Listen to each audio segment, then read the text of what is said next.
I woke up to the soft rays of sunlight streaming through my bedroom window. The world outside seemed perfect, a vivid reminder of the life I thought I had. Birds chirped cheerfully, and I could smell the fresh coffee brewing in the kitchen.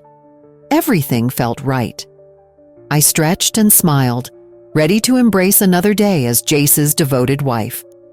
But as I stepped into the living room, my heart sank. There it was, Jace's phone lying carelessly on the coffee table. A chill ran down my spine. I had always respected his privacy, but something urged me to pick it up. Maybe it was curiosity, or maybe a whisper of doubt. I hesitated for just a moment, but then I opened the screen. The messages were there, glaring at me like a bright warning sign that I had ignored for too long. "Can't wait to see you again tonight," read one message. My breath hitched.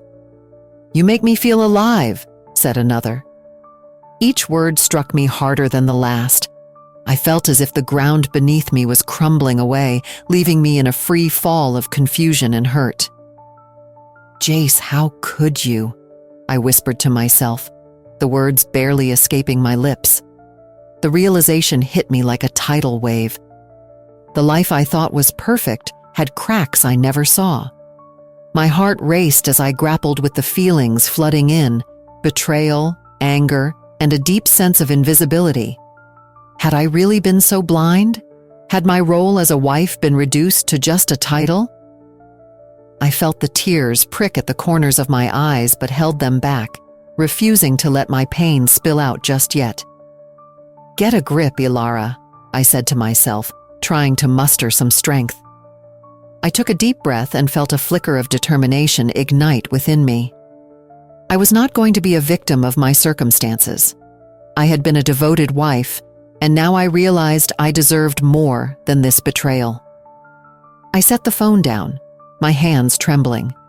The sunlight streaming through the window seemed too bright, too happy for the storm brewing inside me. I glanced at the reflection in the glass. There was a woman I barely recognized. But in that moment of despair, I felt something shift. I was going to reclaim my power. I could hear Jace's voice calling from the kitchen. "Ilara, coffee's ready." It was as if nothing had changed, but everything had shifted. I forced a smile as I walked toward him, my heart still racing. "Hey, good morning," I said, trying to sound normal. "Morning, beautiful," he replied, his eyes lighting up as they met mine.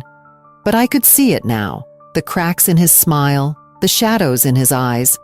He was hiding something, and I was determined to find out what it was. "Did you sleep well?" he asked, pouring me a cup of coffee. "Not really," I replied, forcing a casual tone. "I was just thinking about us." "Us?" he echoed, his brow furrowing slightly.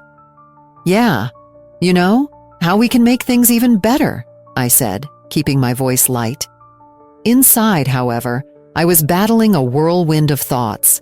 I needed to gather my strength and put my plan into motion. As Jace turned his back to me, I caught sight of his phone once more. My mind raced with ideas. How could I confront him? How could I make him understand the depth of my pain? I realized then that I had to be strategic. "Can we talk later?" I asked, my heart pounding. "Sure. Just let me finish this up," he said, still focused on his coffee. I nodded, but inside I was already plotting my next move. I would not let him continue to shatter my beliefs about love and family. As I sipped my coffee, I felt a new sense of clarity. I would find a way to turn the tables. I had to be strong. I was done being invisible in my own life. I spent the next few days in a fog, my heart heavy with betrayal and anger. I felt like a stranger in my own home, a ghost drifting through the rooms I once filled with laughter and love. But deep down, a fire began to spark. I refused to let Jace's actions define me. I would not be a victim. I would take control. As I watched him go about his daily routine, I started to observe him through a new lens. The love I once felt twisted into a strategic mindset. I needed to think like him, to understand his game. It felt strange, almost wrong, but I pushed those thoughts aside. I had a plan. One evening, while I stood in front of my closet, I noticed a red dress hanging at the back. It was a dress I had worn years ago, before kids and responsibilities. The memories flooded back. Nights out with friends, Jace's eyes on me, full of admiration. I grabbed the dress and held it against my body, feeling a rush of confidence. "This will work," I whispered to myself. The next day, I took a trip to the mall. I entered a boutique and found the perfect red dress. It hugged my curves in all the right places, making me feel alive again. I twirled in front of the mirror, imagining Jace's expression when he saw me. "I'll show him," I murmured, a smile creeping across my face. As I prepared for the night of Jace's so-called business dinner, I felt a mix of nerves and excitement. I slipped into the red dress, my heart racing as I caught a glimpse of myself in the mirror. I looked different, stronger, more vibrant. This was not just a dress, it was my armor. "Wow, you look stunning," my best friend Mia exclaimed when she came over to help me get ready. She had no idea about my plan, but her compliment filled me with determination.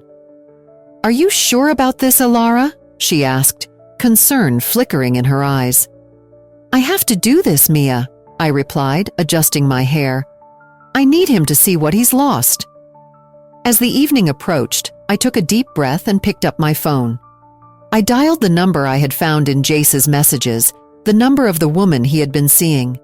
My hands trembled as the phone rang, but I was resolute. "Hello?" a soft voice answered. "Hi, is this Sarah?" I asked, trying to keep my tone steady. "Yes, who is this?" she replied, sounding puzzled. "This is Ilara, Jace's wife," I said, feeling a sense of power as I spoke. "I know about you and Jace." There was a brief silence on the other end, and I could almost hear her heartbeat racing. "Oh, I didn't know he was married," she stammered. "Well, he is," I said, the words heavy with the weight of my pain. "But I want to give you a chance to meet him tonight. He's going to be at the restaurant at 8. Why don't you come?" Okay, she replied hesitantly. "I'll be there." As I hung up the phone, my heart raced, not with fear, but with the thrill of reclaiming my power. I had set the stage for my own performance, and I was ready to take the lead. When I arrived at the restaurant, I felt a rush of adrenaline. I walked through the doors, the sound of my heels echoing against the polished floor. I caught sight of Jace, dressed sharply, sitting at a table, his back to me. He was chatting, laughing, completely unaware of the storm that was about to hit him. I took a deep breath, straightened my shoulders, and approached him. The moment he turned around and saw me in the red dress, his face froze. The shock in his eyes was everything I had hoped for. "Ilara!"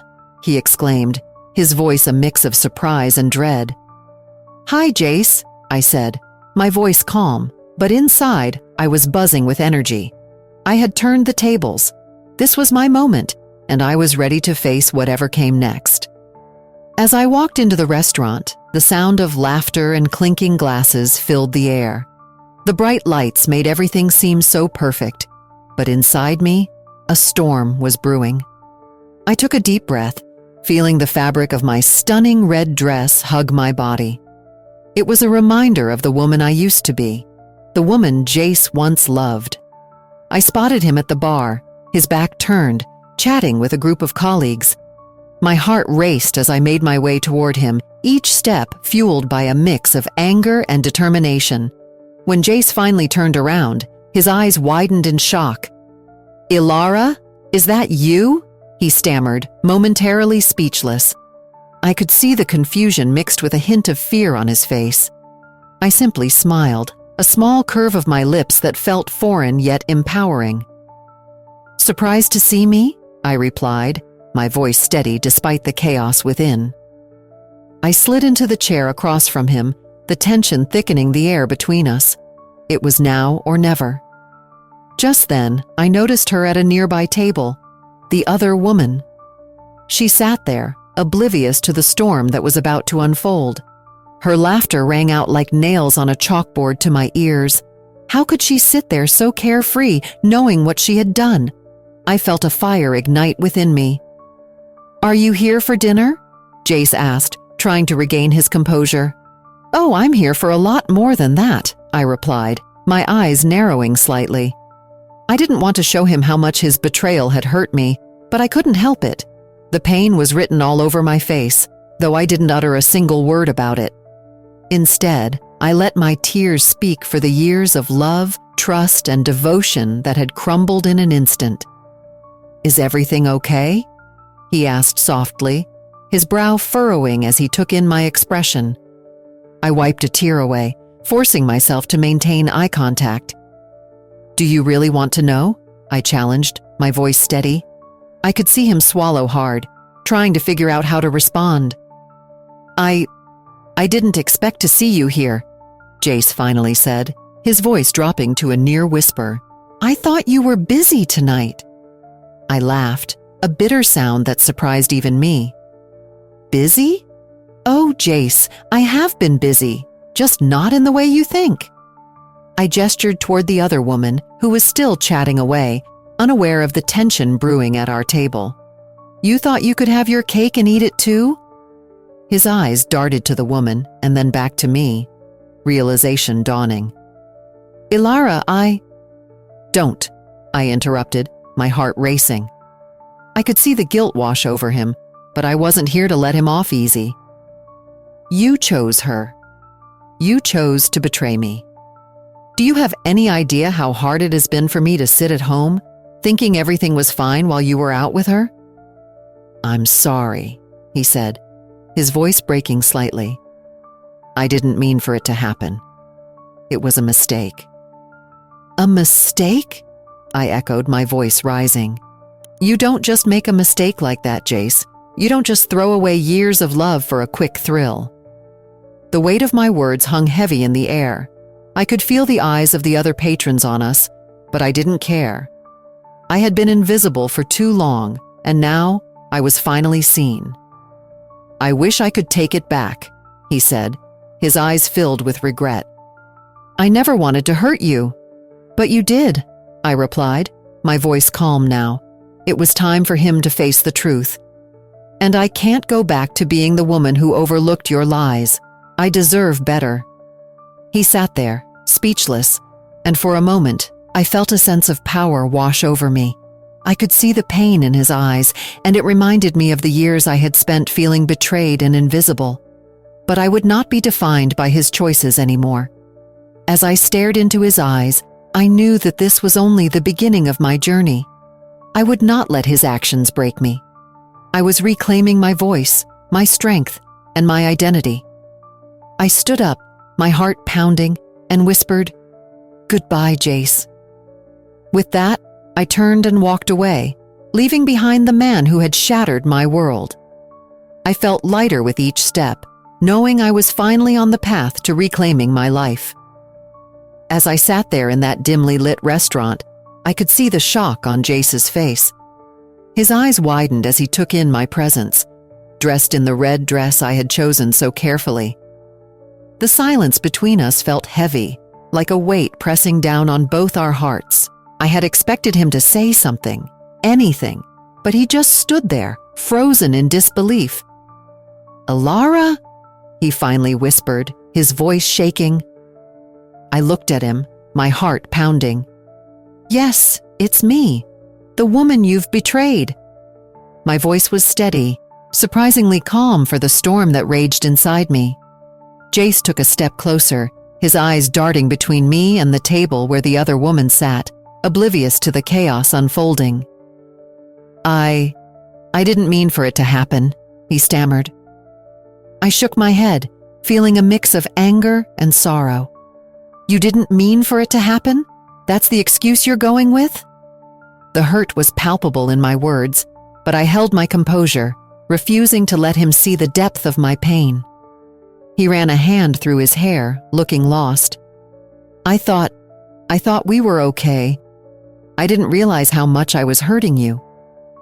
"Didn't realize?" I echoed, my voice rising. You were too busy chasing someone else to notice. You shattered my trust, Jace."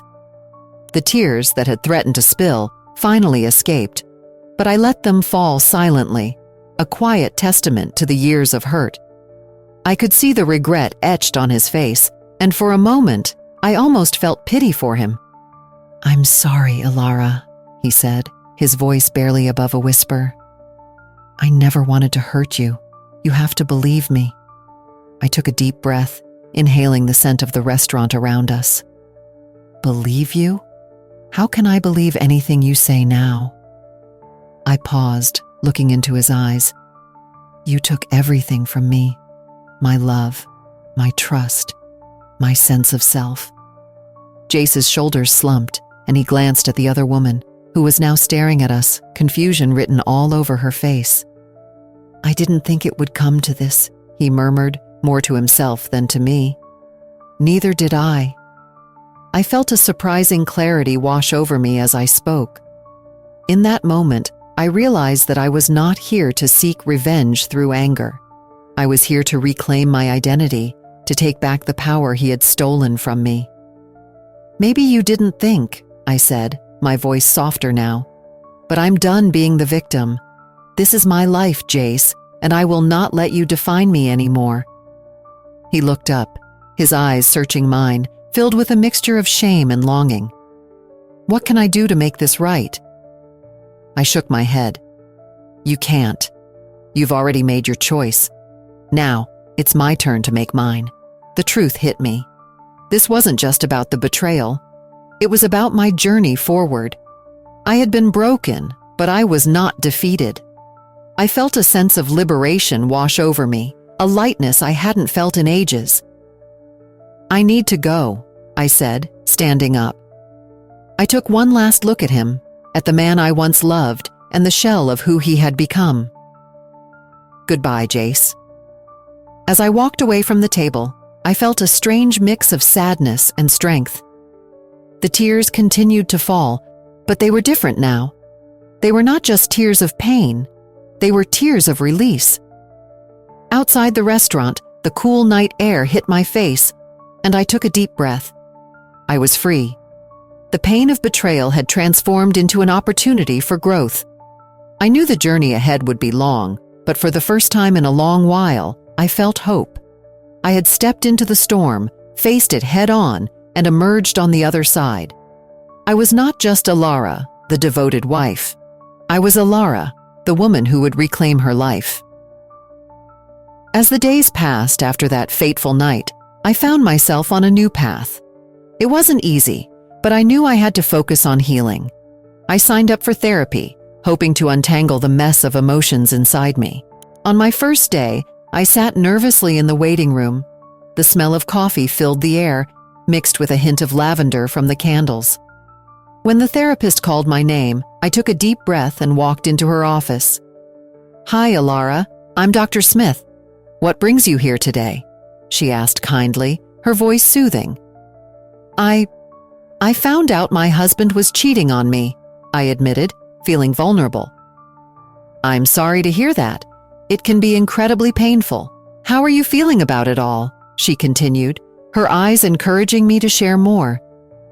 "It hurts. I feel betrayed, like I was invisible to him," I confessed, tears welling up in my eyes. Dr. Smith nodded. "It's normal to feel that way. Let's work together to help you find your voice again, okay?" With her support, I started to peel back the layers of my heartache.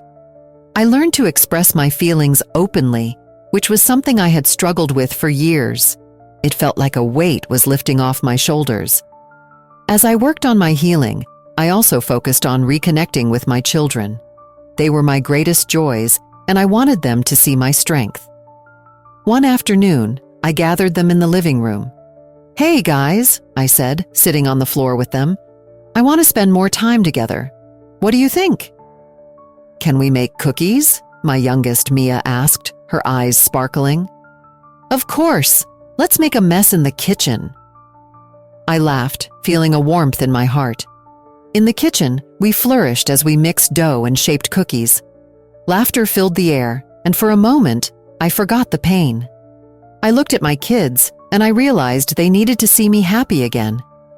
"Mom, these cookies are going to be the best," my son, Jake, exclaimed, his hands covered in flour. "They sure will. Let's decorate them with sprinkles," I replied, feeling a surge of joy. Through these small moments, I began to feel like myself again. I learned to love myself anew, embracing the flaws and scars. I created a safe space for my feelings, allowing myself to cry when I needed to and to smile when joy struck. One Saturday, while cleaning out the attic, I stumbled upon an old guitar. Dust covered it, but I felt a rush of excitement. Music used to be my passion, and I hadn't touched it in years. That night, I sat on my porch, strumming the strings gently. The sound filled the air, and I closed my eyes, letting the music wash over me. "Mom, can you teach me how to play?" Mia asked, peeking out from the door. "Of course, come join me," I said, smiling at her. As we played together, I felt a sense of freedom. I was rediscovering pieces of myself that I thought were lost forever. Each note reminded me of the joy I once felt, and I promised myself to keep pursuing what made me happy. Days turned into weeks, and with each passing moment, I grew stronger. I joined a local art class, something I had always wanted to do. Painting became a new form of therapy for me. I poured my emotions onto the canvas, expressing what words couldn't capture. One evening, after finishing a painting of a sunset, I hung it on the wall. I stepped back and admired my work. "Look at that, Alara. You did it," I whispered to myself, pride swelling in my chest. The journey was far from over, but I was no longer the broken woman I once was. I was a mother, a survivor, and a woman rediscovering her strength. I knew that with each step I took, I was reclaiming my life. I was finally on the path to healing, and it felt good. The day of my celebration arrived, and I felt a mix of excitement and nerves. I had spent weeks planning this gathering, wanting it to be perfect. This was not just a party, it was a symbol of my new beginning. As I looked around my home, now filled with fresh flowers and lively decorations, a warm smile spread across my face. I was ready to show the world the strength I had found within myself. "Are you ready, Alara?" my best friend Mia asked as she helped me with the last-minute touches. She carried a tray of snacks, her hands full, but her spirit light. "I think so. I hope everyone will see how much I've changed," I replied, glancing at the mirror. The reflection staring back at me was different from the one I had known for years. I wore a vibrant dress that hugged my curves in all the right places, and I felt beautiful for the first time in a long time. "Trust me, Alara. They will see it." "You've come so far," Mia encouraged, her eyes sparkling with pride. As guests began to arrive, I felt a flutter of nerves in my stomach. I welcomed each person with a warm hug, trying to express how much their support meant to me. My heart swelled as I noticed my children, Anna and Lucas, laughing with their friends in the corner. I had fought hard to create a safe space for them, and seeing them happy filled me with joy. "Mom, this is so cool," Lucas exclaimed, his eyes wide as he took in the colorful decorations. "Thanks, buddy. I wanted it to be special for all of us," I said, ruffling his hair. The atmosphere buzzed with laughter and chatter as the night unfolded. I found myself surrounded by my friends, sharing stories and celebrating life. It felt good to be present, to be part of something joyful. "Remember when we used to throw parties back in college?" Mia said, her laughter ringing out. "We thought we were so grown up then," I chuckled, shaking my head. "We had no idea what grown up really meant, did we?" As I moved through the crowd, I caught glimpses of my past slipping away. The pain of betrayal that once weighed me down felt lighter now. I realized I was not just surviving, I was thriving. Later in the evening, I gathered everyone in the living room. "Thank you all for being here tonight. This means so much to me," I began, my voice steady. In my heart, I understood that the real revenge was not about hurting Jace. It was about reclaiming my life, finding my joy, and loving myself fiercely. I had turned my pain into strength, and that was the greatest victory of all. With a deep breath, I whispered to the night, "Here's to new beginnings." I felt a sense of peace wash over me, knowing I was finally on my way to becoming the person I was always meant to be. Share this story if you believe that strength can emerge from our toughest challenges. Leave a comment about a time you embraced a new beginning in your life, and subscribe for more inspiring stories like this one.